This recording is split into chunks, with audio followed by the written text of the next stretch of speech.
Well, hello there, you beautiful, beautiful people. How are you all? You're looking amazing, by the way. And I know some people don't like it when I say that you guys look amazing. They try and make all nefarious connections to it. No, I want to be someone who tells you, you goddamn look amazing. And if people don't like it, people can go and take a flying fuck off. Anyway, so we get into video 2, because this is indeed video 2 of 2. So if you missed 2 of 2. So if you missed the first one, go and check it out after this one.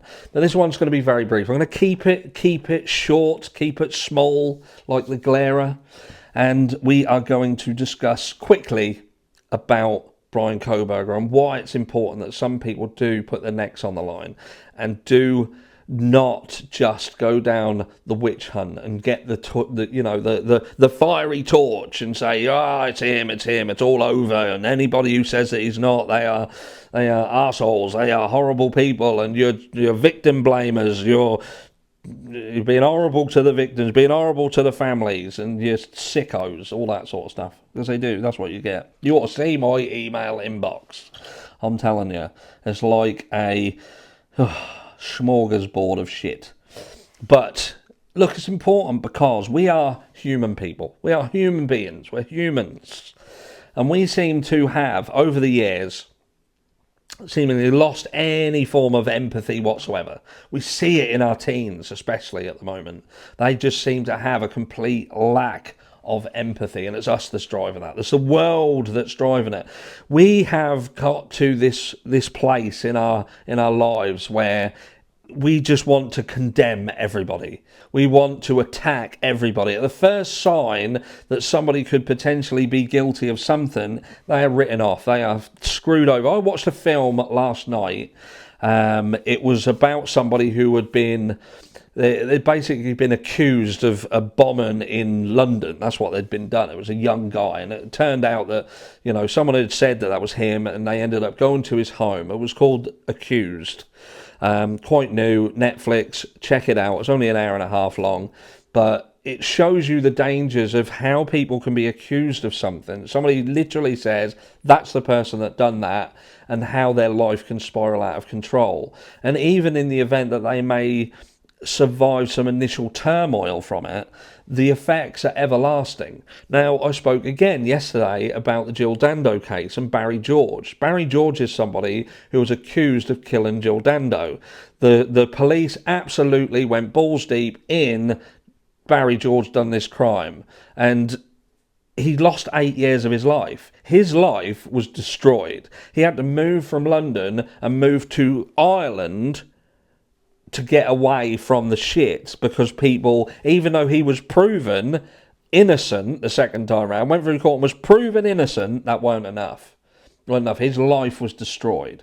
And look, even though some people argue that there is evidence against Bryan Kohberger, which, yes, there is evidence that is against him, but I would say that the evidence is circumstantial at best, and some of it is an utter stretch. Some of it takes a lot more of an explaining to do, and if you want to try and say that Bryan Kohberger wasn't to do with it, then yes, you have got a reach, but it's whether you feel that those reaches are worth it. Whether you feel that, in a certain situation like this, when someone's life is on the line, that sometimes it's worth just thinking, do you know what if in this situation, that knife sheath situation isn't quite as clear-cut? What if there is something like the gunpowder residue in Barry George's pocket? What if we have a similar situation? Is it not worth just trying to make sure before we sentence someone to death that we have all our I's dotted and our T's crossed? Because some people out there, and you know who you are if you're one of them, you already have this guy pegged and wouldn't need to listen to anymore or know anymore. What you see in front of you is enough to set someone to death. And I wonder how you would feel if that was a relative of yours, a child perhaps, who found themselves in exactly the same position. If you had skin in the game, would your mentality around this sort of situation be different, or would you be the same? I know it's my child, but I don't care. It's enough evidence to me. Send them down the river. I don't fucking think so. But look, Bryan Kohberger could be guilty. Absolutely. He could be innocent. Abso-fucking-lutely. We are in a situation where we don't know. And that's the reality of it.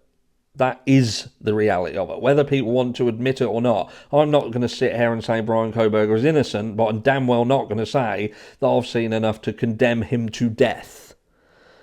And if for every 10 people there's one person who is willing to accept there could be someone else, or 100,000 people and there's only one, at least there's that one person who is willing to think that there could potentially be an innocent man here.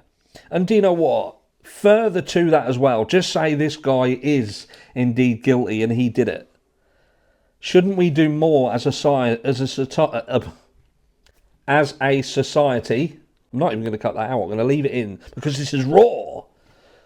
But like I say, shouldn't we do more as a society to learn why people do these things, to try to understand? We are too quick to just, we're done, we don't care, get them shot, get them gone. And I just feel that we should do more. We should try and learn. If he was born evil, that's not his fault. He was born evil. He was born evil. Some people are born rich, some people are born poor, some people are born clever, some people are born not so clever, some people are born with a silver spoon behind their ear, some people are born with a football behind their ear, some people are born with fuck all behind their ear. But we are all born a specific way and there is nothing we can do about it.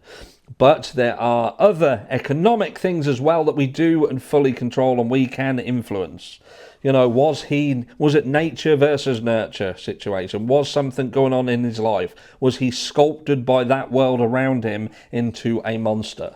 And if that's the case, shouldn't we learn more about that societal problem and try to tackle it so we don't create more monsters in the future? Or am I just pissing into the wind because nobody really cares? Who knows? Let me know down below. And this has been another week, and this has been video 2 of 2, as I said, and I hope you all enjoy the rest of your day. You're all amazing. Thank you so much for your time this week, and I hope you have a fantastic weekend. May do some videos over the weekend, but something a little different because we're out and about, so I may bring you with me. Let me know down below if you'd like to see that too. If not, I'll see you Monday. Catch you all then.